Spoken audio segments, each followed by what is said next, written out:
무더운 여름날 여러분 모두 건강하게 믿음으로 승리하며 살아가시기를 주님의 이름으로 부탁합니다. 저는 성경에 보면은 두 가지 인생이 있다고 생각합니다. 시편 90편 10절에 보면은 인간의 연수가 70이요 강건하면 80이라도 그 모든 수고는 헛된 것뿐이요 신속히 날아가나이다 라는 말씀이 있는데, 우리가 인생을 살아가면서 70인생 80인생을 살아도 어떤 사람은 그냥 하루살이 같이 아무런 목적도 없고 비전도 없고 그냥 그렇게 그냥 살아가는 사람들이 있습니다. 여러분, 인생의 길이를 얼마나 사는가 그게 중요한 것이 아니라 정말로 내가 짧은 인생을 살지만은 내가 어떤 인생을 살 것인가, 삶의 질을 갖고 이야기를 해보면은요, 짧게 살았다고 해서 그 사람이 불행한 것이 아닙니다. 정말 하나님 앞에 인생 잘 살았다고 생각하면 그는 짧은 인생을 살아도 성공한 인생이요, 80, 90을 살아도 그냥 아무런 목적 없이 그냥 하루하루처럼 살아온 그런 사람은 그 인생을 오히려 잘 못 살았다는 말입니다. 우리는요, 예수님도 보면은 우리가 지금 마가복음 1장부터 10장까지를 보아왔는데 예수님의 어떤 공생애를 전부 다 살펴보아 왔습니다. 이제 11장부터는 예수님의 인생에 보면은 아주 중요한 분기점에 와 있습니다. 그 분기점이란 말은 바로 십자가를 지시기 직전의 삶을 오늘 성경은 이제 보여주고 있는데요.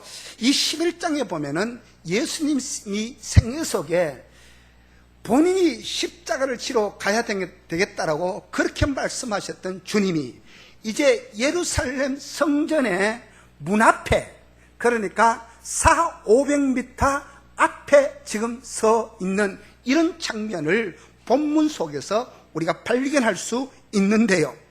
성경은 그 위치를 정확하게 이렇게 소개를 하고 있습니다. 여러분 1절을 한번 보십시오. 같이 읽어볼까요? 시작.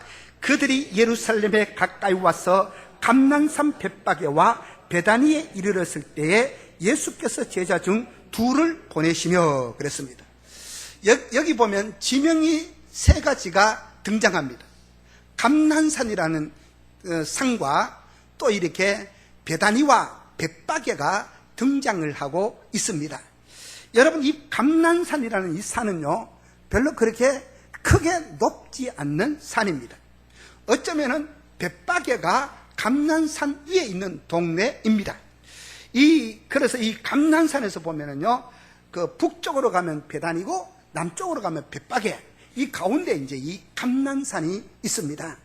여러분, 이 양쪽 계곡으로 가는데 예루살렘에서 이 벳바게에서 이렇게 촥 서보면은요, 예루살렘의 그 황금사원, 지붕을 황금으로 입힌 그게 바로 눈앞에 딱 다가오고 있는 겁니다. 예수님이 지금 바로 이 감난산에 서 있다는 겁니다. 그러면서 예루살렘에 들어가시기 전에 중요한 준비를 하나 하시는 장면이 오늘 본문 속에 나와 있는데, 예수님께서 예루살렘 성 입구, 그러니까 감난산에서 바로 코앞에 있는 자리에서 멈추신 그 현장은요, 이게 그냥 예수님께서 멈추어선 것이 아니라 예수님 이때로부터 500년 전에 성경에 보면은 하나님은 그 유명한 스가랴 선지자를 통해서 예언했던 내용들이 있어요. 그 주님께서는요, 스가랴 선지자가 예언했던 예언의 내용들을 그대로 지금 이루어 가시는 것을 볼 수가 있습니다. 저 혼자 읽겠습니다. 스가랴서 14장 4절에 보면 그날에 그의 발이 예루살렘 앞 곧 동쪽 감난산에 서실 것이요. 이건 누구를 말하는 겁니까? 메시아 예수를 말하는 겁니다. 감난산에 서실 것이요, 감난산은 그의 한 가운데가 동서로 갈라져 그랬습니다. 그러니까 북쪽으로 가면은 베다니고 남쪽으로 가면 벳바기로 이렇게 갈라지는, 그래서 동서로 갈라져 매우 큰 골짜기가 되어서 절반은 북으로 절반은 남으로 옮기고 그랬습니다. 지금 그날에 어떤 이가 오시는데 그 스가랴 선지자가 예언하기를 그 감난산에 발이 세워질 것이라고 말을 했습니다. 여러분, 이 말은요, 예수님이 이 땅에 오시기 전 500년 전에 하면 스가랴 선지자가 예언을 했는데, 그 스가랴 선지자가 500년 전에 예언했던 일들이 지금 이 자리에서 이루어지고 있는 현장이 오늘 이 마가복음 11장 우리가 읽었던 본문의 현장입니다. 주께서 3년의 치열한 생활을 사시면서 누누이 청중들에게 던지셨던 말씀은, 내가 이 땅에 온 것은 내 뜻을 행하려 함이 아니요 내가 아버지의 뜻을 행하려 이 땅에 왔다라고 본인의 이 땅에 오신 목적을 그렇게 말씀을 하셨습니다. 여러분, 주님은요, 판보폭 한 걸음일지라도 자의적으로 자신의 길을 간 적이 없습니다. 그 예루살렘 입구에 세워진 이 감난산에 멈춰선 지금 이 한 걸음까지도요, 모든 것들이 다 주님께서는요, 행동 하나하나가 성경의 예언을 이루어가고 있는 것을 우리는 여기서 볼 수가 있다는 말이에요. 그러니까 그 철저하게 주님의 걸음은 하나님께서 인도하시는 걸음이었고 하나님의 뜻을 이루시는 걸음이었습니다. 주님이 자기 의지나 계획이 앞섰던 삶이 아니라 선지자를 통해서 하나님 아버지께서 이루시기를 원하시는 그 구원의 계획을 성취하기 위한 걸음이었다는 것을 우리는 여기서 만나는데, 가끔씩 보면은 목회에 하시다가 은퇴하신 그 은퇴 목사님들의 말씀을 이렇게 들어보거나 아니면 교회에서도 연로하신 분들의 얘기를 들어보면은 가장 많이 듣는 공통 분모에 해당하는 언어가 있습니다. 그게 뭐냐 하면은 매우 단순하고 간단한 말 같지만은 결코 쉽지 않는 말인데, 이 무슨 얘기냐면 다 주님의 뜻입니다라는 이 얘기, 다 주님의 뜻입니다라는 이 얘기가 여러분 결코 우리는 그냥 쉽게 들리고 너무 많이 들어왔지만은, 여러분 이 말은요, 이건 다 주님의 뜻이란 말이 결코 쉽지 않다는 사실입니다. 주님은요, 한 보폭 한 걸음일지라도 자의적으로 자신의 길을 걸으신 적이 없습니다. 예루살렘 입구에 세워진 이 감난산에 멈춰선 이 한 걸음까지도 철저하게 주님은 하나님의 뜻을 지금 이루어 가시는 그 행동이라는 사실입니다. 구원을 계획을 해서 선지자를 통해 아버지께서 이루시던 구원 계획 성취하기 위한 발걸음이 바로 지금 주님의 발걸음이다라는 이 사실을 우리가 알아야 되는 겁니다.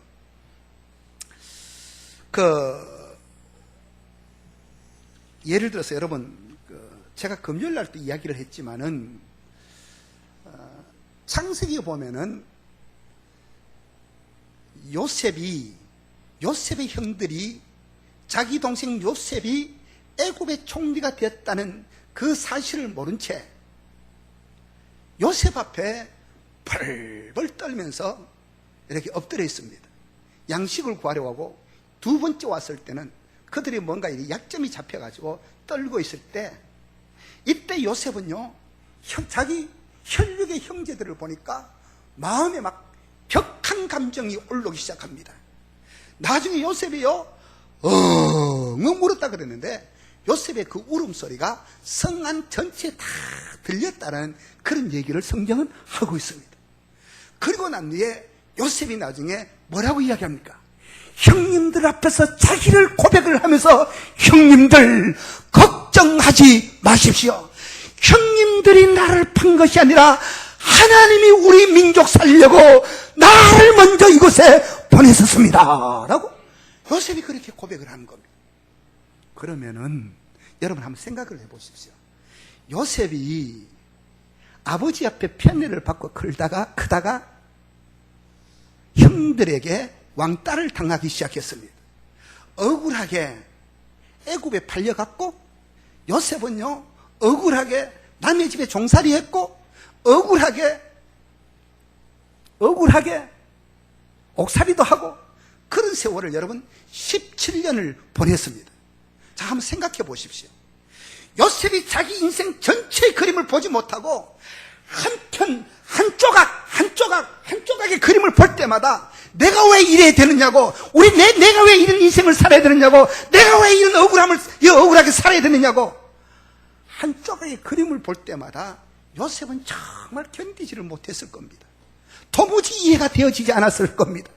내가 무슨 악한 생각을 한 것도 아니고, 내가 무슨 신앙을 버린 것도 아니고, 내가 철저하게 하나님 의지하는데 내가 왜 이런 한 편의 그림을 볼 때마다 답답하고 미쳤을 겁니다. 아마도 감옥에 갔을 때는요, 차가운 감옥의 벽을 주먹으로 막 두드려 던졌을지도 모릅니다, 여러분.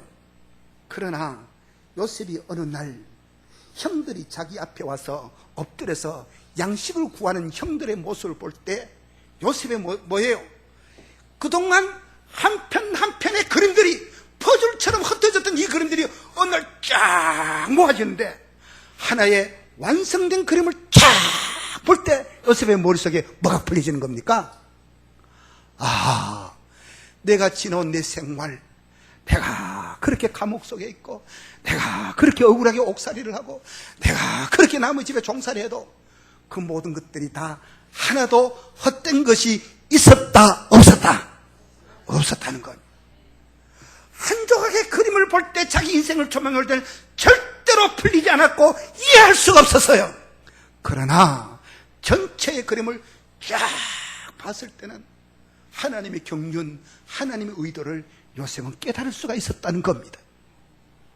지금 우리가 이 땅에 살아가면서 우리 속에 있는 어떤 위기, 우리가 피하고 싶어하는 이 시간들, 우리가 이런 세월을 살아가고 경제적인 감옥에 갇혀있는 이런 위기를 경험할 수 있고, 건강의 위기를 경험할 수 있는 이런 환경을 살아가고, 한편 한 쪽을 볼 때는 하나님 왜 왜라는 질문을 자꾸 우리 속에 나오지만은, 여러분, 나중에 어느 날 우리가 긴 시간을 지나고 보면 우리 인생의 선물 단맛도 없어지고 그 구음도 별로 안 되는 덤덤한 시간이 되어질 때,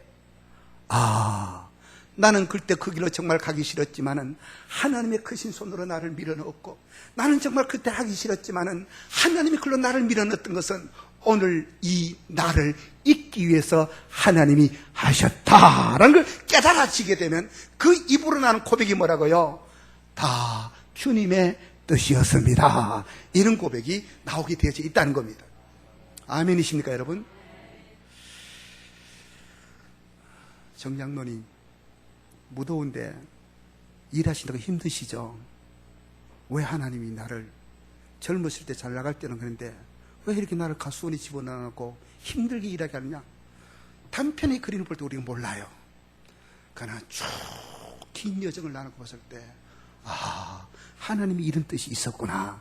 반드시 장로님이 그런 고백해 주기를 주님의 이름으로 축원합니다. 또 이렇게 한다고 왜 목사님이 개인을 두고 더 설계하냐, 이런 사람 없죠? 내가 여러분들에게 해석을 돕기 위해서 내가 실제적인 예를 지금 제가 들고 있는 겁니다. 여러분, 오늘 우리가 진짜로 불행해 보이고 내가 피하고 싶은 시간들, 우리가 이렇게 살고 있다 할지라도 여러분, 아닙니다. 얼마 안 있어가는요, 단맛 쓴맛 다 덤덤해질 때 우리는 하나님 앞에 하나님이 하셨구나, 그런 고백들이 나올 수 있다는 겁니다. 자, 그리고 주께서 말씀하시기를 감난산에 서시어, 이제 두 제자들을 맞은편 마을로 1절에 보내시면서 이런 부분을 하잖아요. 2절을 같이 읽겠습니다. 2절 시작. 너희 맞은편 마을로 가라. 그리로 들어가면 아직 아무도 타보지 않는 나귀 새끼가 매여 있는 것을 보리니 풀어 끌고 오라. 이 제자들이, 주님이 아무도 타보지 않는 나귀 새끼가 거기 매여져 있다, 그리로 들어가서 그거 풀어 끌고 오라 그러면, 자, 우리 생각, 이거 나무 겁니까? 제자들 주님 겁니까? 정확하게 하면 마음에 솔직하게 객관적으로 이게 남의 겁니까? 주님 겁니까? 주님 거요? 남의 것이지, 남의 것이지. 그러니까 제자들이, 둘이 보냈더니 제자들이 이거 우리 남의 거 끌고 왔다가 괜히 도둑놈이라고 오해받고 그러면 어떡합니까? 라고 이야기했을 때 그때 주님께서 뭐라 그럽니까? 따라서 하십시다. 주가 쓰시겠다 하라. 다시 주가 쓰시겠다 하라. 그러면 된다는 겁니다. 여러분, 이건 진짜 이야기입니다. 사실 이야기예요.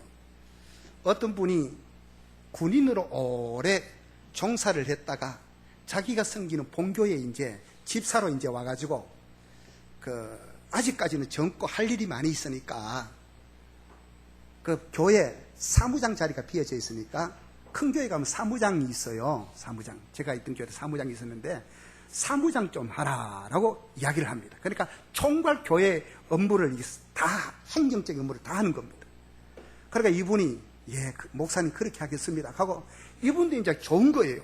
자기 남은 생애를 국가를 위해서 군대에서 보내고 남은 생애 이제 주님의 교회를 위해서 또 자기가 온 생애를 헌신할 수 있다니까 얼마나 좋겠어요. 그래서 시간도 남고 해가지고 병원에 갔더니 세상에 암발기라고 그런 진단이 나왔어요. 하늘이 무너진 것 같은 그런 마음이 이제 부담감을 안고 있는 겁니다. 암말기. 이거 내가 내 남은 생에 마지막으로 교회 사무장으로 내가 보내려고 생각을 했는데 아니 암발기라니 도대체 이게 뭔 말인가? 목사님한테도 쭉 떨어지는 마음의 목소리를 갖고 목사님 제가요 병원에 가 검사했더니 암말기래요 라고 이야기합니다. 그럼 목사님도 굉장히 당황이 되어집니다. 이걸 어떡하나 이걸 어떡하나.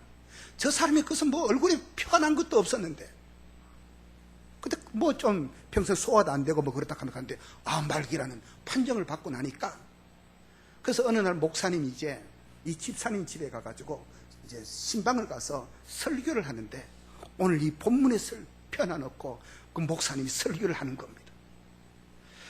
하나님이 주님 주께서 쓰시겠다면은 매여져 있던 나귀를 풀어주듯이 우리 집사님 주께서 사용하신다면은 하나님 이 묶여있는 질병으로부터 풀어주십시오라고 간절히 기도를 하는데 갑자기 이 집사님의 마음속에 확 올라온 것이 있는데 그래 하나님이 날 풀어주신다면은 이 암덩어리도 치료될 수 있겠다. 땅에 있는 나귀도 땅의 주인 진짜 주인은 하나님이고 땅에 있는 주인이 임시로 이걸 붙들고 있는데 주인이 행세했지만은 그게 풀어가지고 주님 앞에 사용되듯이 하나님 땅에 있는 어둠의 권세가 이 내 병을 줬다면 하나님 이거 풀어달라고 그렇게 완전히 확신이 오는데 기도를 했다는 겁니다. 그런데 이 사람이 아파서 죽었을까요? 나았을까요? 아파서 이 세상 떠났다면 내가 이런 예를 들 필요가 없지요.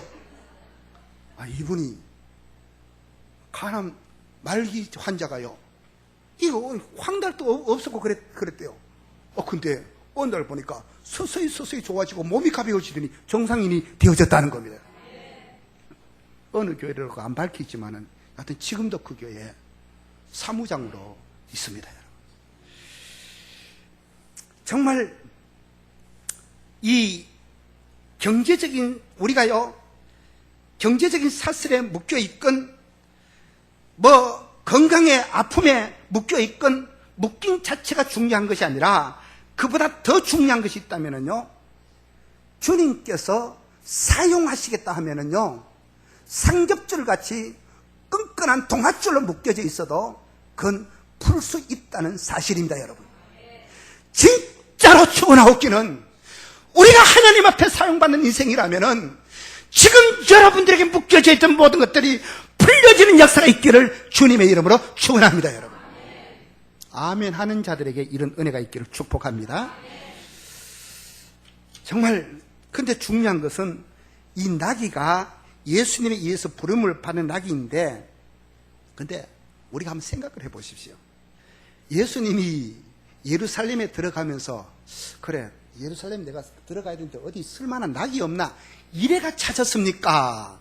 아니면은 이것도 성경에 있는 겁니까? 여러분 말 못하는 미물인 짐승 한 마리도요, 이게 주님이 그냥 내가 예루살렘 지금 성에 들어가야 되니까 낙이 한 마리 찾아봐라 이런 게 아니에요, 여러분. 오다가 반은 그 낙이 끌고 와라 이런 게 아니라니까요. 이것도요, 지금으로 이 주님을 시간 기준을 따지면 500년 전에 성경에 미리 예언되어져 있었다는 사실입니다. 그냥 제 혼자 읽겠습니다. 스가랴 9장 9절에 보면 시온에 따라 크게 기뻐할지어다, 예루살렘에 따라 즐거이 부를지어다. 보라, 내 왕이 내게 임하나니 그는 공의로우며 구원을 베풀며 겸손하여서 나귀를 타나니 나귀의 작은 것 곧 나귀 새끼니라 그랬습니다. 그러니까 500년 후에 예수님을 등에 모시고 입성할 말 못한 미물인 나귀 새끼 한 마리도 주님이 그냥 지나가시다가 아무데나 포착해서 그 나귀 끌고 하신 것이 아니라 이것도 뭐예요? 500년 전에 미리 스가랴 선지자를 통해서 예언되어져 있었다는 사실입니다. 하나님의 부름이었습니다. 얼마나 중요합니까? 말 못하는 미물도 성경에 하나님의 뜻을 이루기 위해서 사용되어지는 이런 모습이 있는데, 여러분 오늘 우리는 어떻습니까? 우리의 목숨 건져내기 위해서 여러분 예수님께서는요 정말 십자가에 못 박혀 돌아가시면서 테텔레스타 내가 다 이루었다 하면서 저와 여러분들을 구원해 주셨고 하늘나라의 황공주 황태자로 우리를 삼아 주셨는데, 오늘 우리의 정체성은 여러분 어떻습니까? 우리는 우리의 정체성이 너무 약해요. 내 같은 게 뭐 할 수 있어? 난 아무것도 아니야. 그 겸손한 게 아닙니다. 그건 자존감이 약해서 그런 소리를 한다는 말이에요, 여러분. 어느 부부가 미국에 이제 공부하러 갔어요. 여러분, 미국 기준으로 말을 하면 공부하러 가면은 한국에 무슨 부모님들이 돈이 많이 있어야 한 달에 그래도 뭐 2,000불, 3,000불, 크게는요 4,000불, 5,000불씩 이렇게 보내줘야 그 유학 공부가 되어지는데, 보통 한국 사람들은 뭐요? 깡다구 하나 갖고 이제 공부하러 간다는 겁니다. 그런데 유학생들은요 아르바이트를 미국 법에 의하면 못하게 되어져 있다는 겁니다. 그래서 미국 공부하러 간 사람들 대체적으로 보면은 어떻게 공부하느냐, 일명 유학생들은 그런데요, 마누라 장학금, 그러니까 아내가, 부인이 언어도 잘 안 통하니까 이제 가서 일을 하는데, 아침에 가면은 청소, 계단 청소하고 이런 거 하고, 낮에 가면은 막 주유소에서도 일하고, 또 햄버거 가게에서도 일하고, 저녁에 되면 레스토랑에서 접시 씻어내고, 이런 일들을 하루에 3가지 직업을 갖고 열심히 일을 한다는 겁니다. 그래서 이 일을 내가 돈을 벌면은요, 한국 사람들은 머리가 좋아가지고 악착같이 언어 공부를 하고 악착같이 공부를 해가지고 다른 나라 유학 온 사람들보다도 오히려 좀 1, 2년씩 빨리 그 학위를 받고 마치는 경향이 있다는 겁니다. 그래서 학위를 받으면은 한국에 들어오면은 어떤 연구소라든지 교수라든지 또 어떤 유망한 그 대기업 같은데 이런 데 이제 취직이 돼가지고 외국 휴재원으로 있거나 이런 데 있으면은 이제 연봉이 한 10만 불씩 이렇게 받아 잘 살게 되잖아요. 잘 살게 되면, 근데 어느 날 이제 부부간에 싸움이 일어났어요. 그럼 싸움을 일어나고 여자가 자꾸 잔소리를 하니까 남자가 나가면서 화가 나가지고, 아니 너 같은 거 필요 없어 이렇게 탁 던지고 갔어요. 그 부부 싸움이라는 것이 칼로 물베기라는 것처럼 뭐 한 이틀 지나면 또 아무 일도 없었다는 듯이 웃으면서 이렇게 그러잖아요. 우리를 두고 말하는 게 아닙니다. 여하튼 그러잖아요. 그런데 근데 남자가 너 같은 거 필요 없다 하고 팍 하고는 이제 집을 나갔는데, 그게 여자의 가슴 속에는 이게 비수로 이제 이게 꽂혀져 있는 거예요. 저녁에 와서 남자가 오늘 내가 너무 모지말을 했고 미안하다 그래도 그냥 알아들었다 하고 좀 좋다 하도 좀 또 싸우기만 하면, 너 전에 내보고 뭐라 그랬어? 뭐 날 보고 뭐 필요 없다고? 그래, 네 어떻게 공부한 줄 알아? 이제는 네가 잘 되고 나니까 내가 너를 위해서 그렇게 고생하던 부르터진 손 이제는 망가진 몸매 보니까 이게 보기 싫단 말이지. 싸울 때마다 이제 전에 했던 그 말을 갖고 이제 자꾸 이야기하는 겁니다. 그 이 부부들이 진짜 이혼을 했대요. 이혼을 했다는 겁니다. 여러분, 제가 왜 이런 말을 하느냐? 우리가 이렇게 살아가면서요, 우리의 자존감이, 그 자존감이 완전히 상실되어 버리는 그런 말이잖아요. 너 같은 거 필요 없다는 자기 존재가 무시당해질 때, 자기 존재가 무가치하게 여겨질 때, 우리는 세상을 살 이유가 없다라는 이런 생각까지 이제 들어지는 겁니다. 정말 우리가 이 한평생을 살아가면서 하나님 앞에서 그런 취급을 받는다면 여러분 어떻게 하시겠습니까? 그런데 여러분, 우리는요, 하나님이 우리를 그냥 있는 존재가 아니라 진짜 하나님은요, 하나님이 사람이 되셔가지고 이 땅 위에서 십자가에 못 박아 죽으시면서까지 우리에게 구원과 함께 사명을 주시기 위해서입니다. 우리는 사명이 있는 인생입니다. 제가 설교 서두에 보면은 70년, 80년을 살아도 그냥 하루살이 같이 사명 없이 그냥 사는 인생이 있고, 짧은 인생을 살아도 진짜 내게 있는 미션이 뭔가를 생각하고 사명 따라 살다가 사명 따라 죽는 인생이 있다는 사실입니다. 여러분, 우리가 그런 인생이 값진 인생이라는 겁니다. 여기 만물, 말 못하는 미물보다 우리가 못한 존재입니까, 여러분? 우리가 나귀 새끼보다 못한 존재입니까? 그렇지 않습니다. 그 예수님이 예루살렘에 입성하시어 십자가의 죽음의 순잔을 누구를 위해서 마셨습니까? 바로 오늘 저와 여러분들을 위해서 예수님은 죽음의 순잔을 마셨습니다. 우리는 절대로 여러분 하찮은 존재도 아니고, 우리와 같이 살고 있는 사람도 하찮은 존재가 아니고, 지금 우리 옆에 앉아있는 분들도 절대로 그런 분이 하찮은 존재가 아니라는 사실입니다. 그런데 오늘 두 번째로, 왜 나귀를 선택하셨을까? 여러분, 왜 나귀를 선택했겠어요? 말도 있고 소도, 힘센 소도 있고, 여러분 더 힘센 진성들이 많을 텐데, 요세푸스라는 유명한 초대교회 역사가가 있는데, 그분이 쓴 유대의 관례가 기록된 책을 보면은요, 이 나귀는 물론 이거는 이제 구약의 스가랴 선지자를 통해서 예언되어진 말씀이지만은, 하나님은 왜 그러면 스가랴 선지자를 통해서 말을 한다든지 소를 한다든지 이런 걸 들 텐데, 왜 이 나귀를 이야기를, 짐승을 택하게 된 이유가 뭘까? 여러분, 첫째는요, 나귀를 택하게 된 이유, 유대인들의 가장 오랜 역사 동안에 유대인들의 머릿속에, 그들의 가슴 속에 봉사하는 상징적 짐승으로서 뭐가 되어 있는가? 바로 나귀가 그들 속에 각인되어져 있다는 겁니다. 그러니까 유대인들의 머릿속에는요, 나귀 하면은 아주 무거운 짐을 지어놔도 이 나귀가 뭐 사납게 논다든지 원망하거나 불평하지도 않고 무거운 짐을 얹어 놓으면은 뒤뚱거리면서도 끝까지 자기 사명을 완수하는 것이 바로 나귀라는 동물이라는 겁니다. 예수께서 마가복음 10장을 결론 지으면서 한마디로 제자도를 여러분 어떻게 정의하셨습니까? 마가복음 10장 마지막을 결론 지으면서요, 인자가 온 것은 이 땅에 섬김을 받으려 함이 아니라 도리어 섬기려 하고 자기 목숨을 많은 사람들의 대속물로 내어주려 함이니라 라고 그렇게 말씀하셨어요. 그러니까 주님이 이 땅에 오신 목적, 보면은요, 이게 나귀의 어떤 특징을 지금 상징하고 있습니다. 그래서 나귀는 봉사하는 동물이요, 헌신하는 동물이요, 아낌없이 자기를 주는 동물로 표현되어지고 있습니다. 두 번째로, 나귀는요, 유대인들의 외교 통상 관례에 중요한 우리가 알지 못하는 어떤 차이가 있는데, 보통 외국 대사들이 오면은 차를 타고 오잖아요. 근데 예수님 당시에도 보면은요, 대사들이 오면은 그냥 걸어오는 법이 없다는 겁니다. 그런데 어떤 외국의 사절단은요, 말을 타고 온다는 겁니다. 그 말을 타고 올 때는 뭐냐?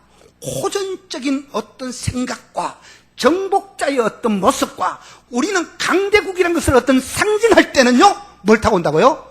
말을 타고 온다는 겁니다. 그러나 우리는 당신들하고 좋은 평화의 관계를 유지하고 싶습니다. 우리는 당신들하고 싸울 의향이 전혀 없습니다라고 생각할 때는 뭘 타고 온다고요? 나귀를 타고 온다는 겁니다. 이게 바로 유대인들이 생각하는 겁니다.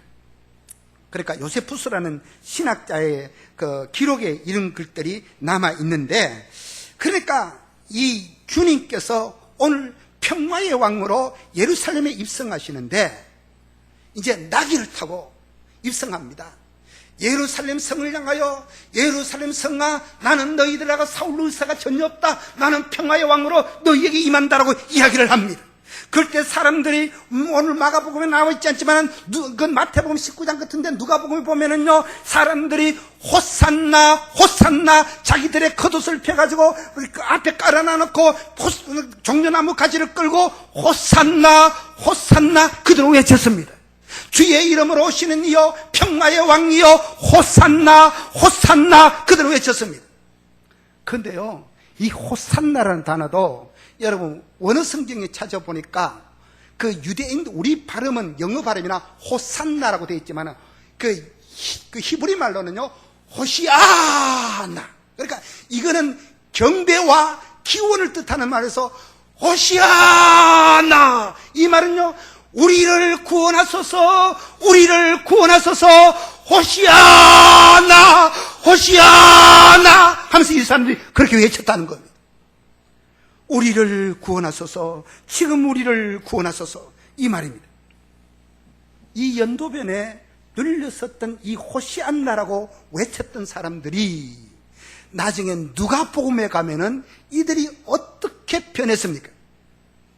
빌라도가 하는 말이 오늘 이 바라바와 예수 둘 중에 누구에게 자유의 몸을 줄까라고 군중들에게 외쳤을 때 예수님께서 예루살렘 성으로 들어올 때 호시아나라고 외쳤던 이 군중들이 지금 뭐라고 이야기하고 합니까? 예수를 십자가에 못 박으소서라고 그들은 그렇게 부르짖고 있습니다. 여러분, 이 군중들이 왜 이렇게 변했을까요? 여러분, 이 군중들은요 그들이 기대하던 정복자의 모습, 그들이 기대했던 이 메시아의 모습이 예수의 모습하고는 전혀 달랐기 때문에 예수에 대한 배신감을 느꼈습니다. 예수님은 십자가를 치러 떠나시기 전에 사랑하는 제자들에게 무엇을 선언하십니까? 내가 너희에게 평안을 끼치노니 내가 주는 평안은 세상이 주는 것과 같지 않다라고 주님은 말씀하셨습니다. 하나님과 우리 관계 죄로 끊어진 이 없어진 다리, 주님은 내가 바로 길로서 하나님과 너희가 화목할 수 있게 하기 위해서 내가 너희에게 평안을 준다라고 이야기합니다. 그러나 일반 군중들은 이 주님의 평안을 몰랐습니다. 여러분, 세상 사람들이 기대하는 평안은 예수님이 주고자 했던 평안과 평화의 모습과는 전혀 달랐습니다. 그래서 주님이 예루살렘 성을 바라보셔서 말씀하십니다. 누가복음 19장 41절에 보면 마가복음에 기록되지 않는데 주님이 눈물을 흘리시면서 말씀하시는 장면, 가까이 오사 성을 보시고 우시며 이르시되 너도 오늘 평화에 관한 일을 알았다면 좋을 뻔하였거니와 지금 내 눈에는 숨겨졌도다 라고 말씀합니다. 사람들의 눈에 감추인 평화, 주님이 이 백성에 주시고자 했던 평화의 정체는 여기에 숨겨져 있다는 겁니다. 다시 말해서 그들이 깨닫지 못하고 있습니다. 진정한 평화의 왕으로 오신 예수 그리스도, 하나님을 떠나 있는 인생들을 하나님께 접붙이기 위해서 이 땅에 오신 정말 세상이 알지 못하는 그 평화를 주님은 주러 왔지만 세상 사람들은 그 평화를 알지를 못했다라고 성경은 말씀하고 있습니다. 우리 주님은요 자신이 제물이 되어서 자기가 십자가의 제물이 되어 하늘과 땅을 연결하는 이 평화를 주려고 오셨는데, 여러분, 평화라는 말은요 헬라 말로 에이레네라는 말인데, 이 말은요 회복되다, 그러니까 끊어진 관계가 회복되다라는 말이 에이레네라는 평화라는 말입니다. 모든 평안의 시작이 진전이 이루어지는 겁니다. 아무리 가난한 사람이 부자가 되고 배고픈 사람이 빵을 얻게 되고 건강의 위기를 겪었던 사람이 건강하게 되어져서 평안을 누린다. 그런 평안은요, 가난했던 사람이 부자 되는데 재물 잃어버리면 또 평안이 없어지고, 좋았던 건강이 어느 날 위기가 와버리면 또 평안을 잃어지고, 그런 평안은 우리가 흔히 말하기를 거짓된 평안이라고 이야기합니다. 물론 그것도 평안이지요. 그러나 변하지 않는 평안, 진정한 평안은요, 진짜 찬송가의 가사처럼 초막이나 궁궐이나 예수 내 안에 모시고 살아가는 세상이 줄 수 없는, 말할 수 없는 이 평안, 이게 바로 주님이 우리에게 구원받은 자에게 주시고자 했던 평안이라는 사실입니다. 주님은 평안을 모르는 사람들에게 예루살렘 성을 바라보면서 그 설교를 마치겠습니다. 눈물을 흘렸습니다. 예수 없는 생명들을 바라볼 때 오늘 또 우리의 가슴 속에는 진짜 안타까운 마음들이 있는가, 이걸 한번 우리가 점검을 해 봐야 되는 겁니다. 주님이 흘렸던 그 눈물을 우리가 회복될 수 있는가? 사랑하는 성도 여러분, 우리가 이 자리에 어떤 분은 60, 어떤 분은 70이 되어도 우리의 마음속은 아직까지 20대, 30대, 40대의 젊음으로 우리의 마음은 있습니다. 그러나 세월은 우리를 기다려주지 않습니다. 우리는 늙어갈 수밖에 없고, 우리는 언젠가 이 땅의 생애를 마감할 수밖에 없는 것이 우리의 생애입니다. 사랑하는 성도 여러분, 진짜로 우리는 이 땅에 영원을 위해서 이 땅에서 준비해 나가는 삶이 돼야 되는데, 예수를 믿지 않는 사람을 보고도, 가족을 보고도, 친척을 보고도, 이웃을 보고도 우리가 아무런 감각 없이 그냥 하루하루 살아간다면은, 여러분, 이거는 우리가 심각한 우리의 뭔가 마비가 되어져 있다는 사실입니다. 세상에 돈으로 누리는 평안, 물론 그 돈 많으면 좋지요. 나는 여러분 모두가 부자 되기를 원합니다만은 그거는 진짜 평안이 아니라는 사실입니다, 여러분.